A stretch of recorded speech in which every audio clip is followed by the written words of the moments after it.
Basée à Port-Jérôme, près de Rouen, l'entreprise EPR, spécialisée dans le traitement et l'élimination des déchets, emploie 15 personnes.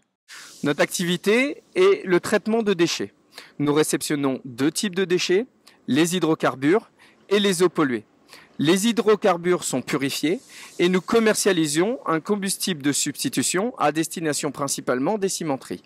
Et les eaux sont également dépolluées avant d'être réceptionnées dans le milieu récepteur qui est la Seine. Site classé pour la protection de l'environnement, EPR doit se conformer à des obligations concernant la qualité de ses rejets. L'entreprise s'est engagée dans une démarche d'obtention d'agrément S2R encadrée par l'arrêté ministériel du 21 décembre 2007.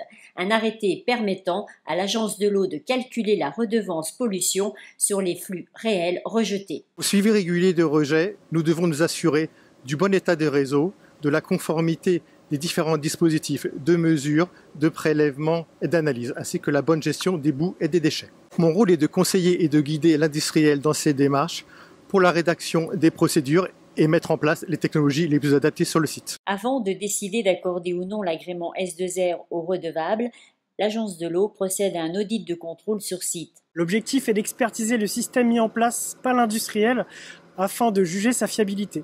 Sur cette station de traitement, 20 millions de litres ont été traités puis rejetés à l'environnement. Pour mener à bien la démarche d'agrément, le redevable et l'Agence de l'eau travaillent en partenariat. Une relation humaine et constructive s'est installée entre les salariés d'EPR et les agents de terrain de l'Agence de l'eau.